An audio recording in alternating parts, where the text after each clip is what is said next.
verdade, hoje a gente conseguiu reunir aqui nesse ato em homenagem ao Trotsky um setor de lutadores do movimento estudantil que teve à frente, no último período, das principais lutas que a gente travou aqui no estado de São Paulo. Ao lado dos trabalhadores, dos professores combativos e principalmente ao lado dos trabalhadores da USP, que ano após ano vem lutando contra os ataques das burocracias acadêmicas e das reitorias e dos governos. Aqui nesse ato também estão reunidos, como o Pablito falou, um setor de estudantes da Unesp de Marília, que também, consequentemente, vem dando grandes exemplos de lutas, e a última delas, no primeiro semestre desse ano agora, a luta que a gente travou em apoio à greve e ocupação da direção, em apoio à luta à greve dos trabalhadores das estaduais paulistas, contra o corte de pontos, contra o corte de salários que o Rodas queria impor aos trabalhadores da USP, e que conseguiu uma importante vitória, que foi barrar a terceirização do nosso restaurante universitário.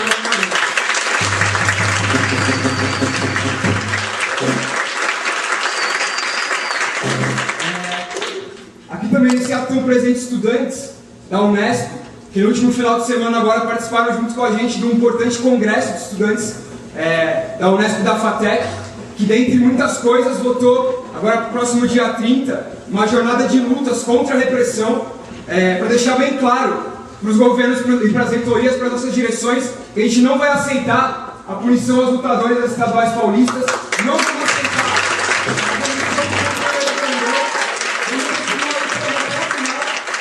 a punição do Brandão, e no dia 30 com certeza a gente vai gritar bem alto que não passará nenhuma punição estudante e funcionário.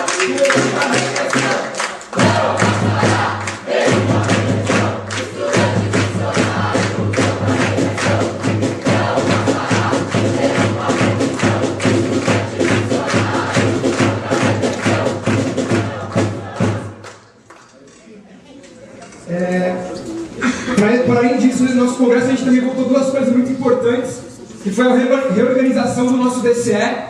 e que a partir de agora o movimento estudantil da Unesp constrói a Assembleia Nacional dos Estudantes Livre. Duas tarefas importantíssimas, não só para reorganizar o movimento estudantil da Unesp, mas para avançar na aliança dos estudantes das universidades públicas com os estudantes das universidades particulares, os estudantes das universidades pagas, que é onde está concentrada a maioria da juventude trabalhadora hoje, que ainda é uma pequena parcela, que tem acesso ao ensino superior, e também aos milhões de jovens secundaristas espalhados aí pelo Brasil inteiro. Mas apesar disso, apesar dessas importantes lutas que a gente vem travando, na verdade, a gente tem que ter muita consciência que, na verdade, isso é só uma expressão aqui no estado de São Paulo de um processo de reorganização da juventude a nível mundial. Porque eu tenho certeza que hoje os jovens que estão aqui nesse ato são os mesmos jovens que estariam na Palestina com pedras nas mãos, se enfrentando com o exército nacional.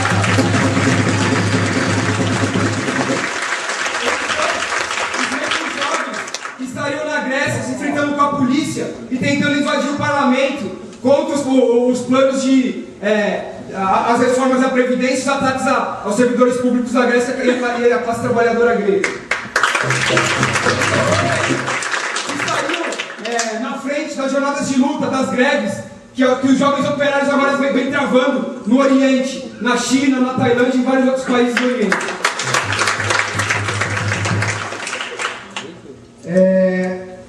Então, diante disso, na verdade,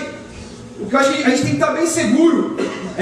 e entender que, frente à crise capitalista, a gente, enquanto juventude, tem uma responsabilidade muito grande. Que é o quê? Que é justamente superar tudo que a gente cresceu ouvindo, que o socialismo tinha morrido, que o capitalismo venceu, superar esse espírito de época e, na verdade, superar não só isso, mas todo o individualismo e o consumismo que a nossa geração se afundou na lama do neoliberalismo nesse último período, e pensar como a gente, enquanto juventude, pode encarar esses problemas que estão colocados para a gente hoje a partir de uma perspectiva revolucionária, ou seja, lutar ao lado dos trabalhadores contra esse sistema de miséria e de opressão que a gente vive. Nesse sentido, a gente tem que ter muito claro que a classe trabalhadora só vai conseguir dar respostas concretas aos ataques que virão se os batalhões mais avançados da juventude, com toda a sua energia, tomarem para si a incansável tarefa de lutar para derrubar a burguesia, contra o Estado burguês e levantar as bandeiras de todos os setores oprimidos da nossa sociedade. Nesse sentido,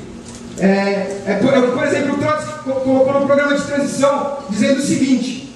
apenas o fresco entusiasmo e o espírito de ofensiva da juventude podem assegurar os primeiros êxitos da luta. Apenas esses êxitos podem fazer voltar ao caminho da revolução os melhores elementos da velha geração. Sempre foi assim e assim seguirá sendo.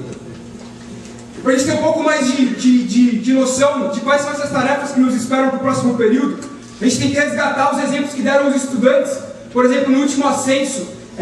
que teve operário a nível internacional, na década de 60 e 70, em vários exemplos que a gente tem, como no maio de 68, Primavera de Praga, aqui no Brasil, os enfrentamentos da Maria Antônia, na aliança da juventude dos estudantes com os operários da luta contra a ditadura e até na própria formação do PT. A gente sabe que, apesar de ter já surgido com uma direção contra-revolucionária, foi fruto de um processo, de um ascenso, do maior ascenso operário que na verdade a gente já teve na história do nosso país. E assim também como, por exemplo, que colocou a camarada Lea Dacri, do exemplo que estão dando hoje os estudantes que estão nas ruas na Argentina, ao lado dos trabalhadores, resgatando a tradição do cordobaço, também desse período, onde a Aliança Operária Estudantil fez tremer as bases da sociedade argentina. Então são nesses grandes, na verdade, dessas tarefas que o que eu queria colocar aqui hoje, principalmente para os jovens que estão aqui que não são militantes da LEC e que vem travando lutas muito importantes junto com a gente, que apesar da importância dessas lutas, apesar da relevância que elas têm, elas são ainda um passo muito pequeno. Elas são ainda uma tarefa ainda que, na verdade, se inicia agora. Porque, mesmo com as nossas vitórias, mesmo com que a gente tenha conseguido barrar a terceirização em Marília, mesmo que a gente seja vitorioso em algumas lutas, a gente não pode esquecer que hoje são mais de 81 milhões de jovens desempregados no mundo inteiro. A gente não pode esquecer que a polícia assassina continua exterminando milhões de jovens, trabalhadores e o povo pobre, na sua maioria negro, em todas as favelas brasileiras e pelo mundo afora também.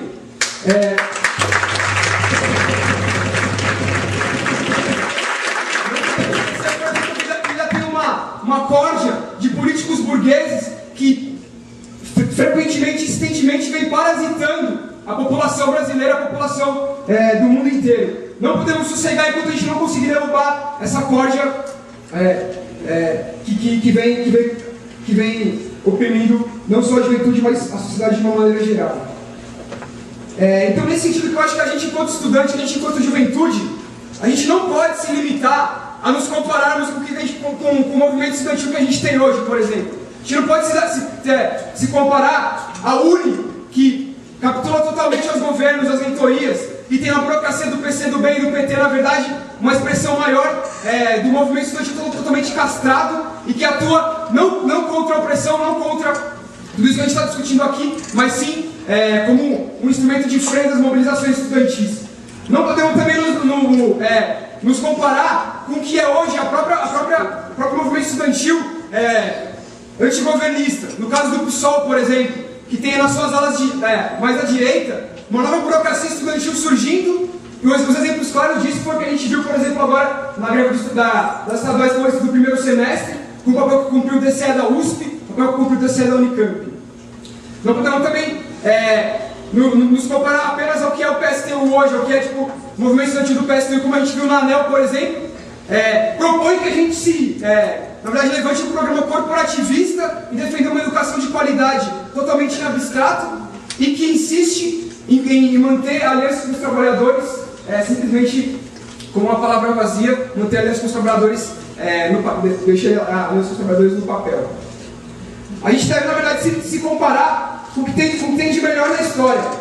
E desde já pensar as nossas tarefas, nos colocando objetivos cada vez mais audazes enquanto jovens revolucionários. aportar para forjar uma juventude que esteja à altura não somente dos melhores da geração de 68, mas também daqueles que Trotsky descrevia quando ele vai escrever a história da Revolução Russa, que ele falava o seguinte: era o momento dos homens de 18 a 30 anos. Os revolucionários mais velhos eram contados com dedos da mão e pareciam anciãos. O movimento desconhecia completamente o arrivismo e nutria-se de sua fé no futuro e de seu espírito de sacrifício. Quem ingressava na organização sabia que a prisão e a deportação esperavam-os dentro de alguns meses. A virtude do militante caracterizava-se em resistir o maior tempo possível sem ser preso, em comportar-se dignamente diante da polícia, em substituir os camaradas detidos, em ler o maior número de livros no cárcere, em escapar o quanto antes da deportação siberiana para ir ao estrangeiro e fazer lá uma provisão de conhecimentos com a finalidade de voltar e retomar o trabalho revolucionário. Então, nesse sentido, a gente tem que resgatar esses exemplos, justamente porque eles são a nossa fonte de energia para lutar contra tudo isso, para lutar contra anos e anos de uma tradição marxista-stalinista que insistiu em combater a tradição bolchevique. Anos e anos de uma ofensiva ideológica sem precedentes sobre o marxismo revolucionário, que deu espaço para o ressurgir de velhos questionamentos que há muito tempo já haviam sido respondidos pela experiência histórica.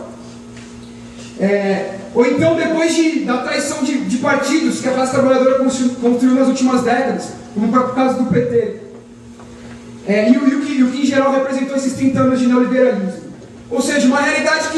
que nos pressiona, na verdade, a sermos sujeitos apáticos e sujeitos totalmente inofensivos diante da realidade da história. E nesse sentido, para concluir, e contra isso, contra esse espírito de época, na verdade, que eu queria terminar resgatando uma citação do Trotsky, que ele coloca o seguinte: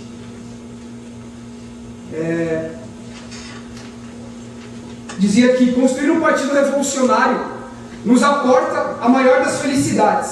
a consciência de que participamos da construção de um futuro melhor, de que levamos em nossas costas um pedaço do destino da humanidade e de que nossas vidas não foram vividas em vão. Concluo aqui e é isso, gente. Abaixo.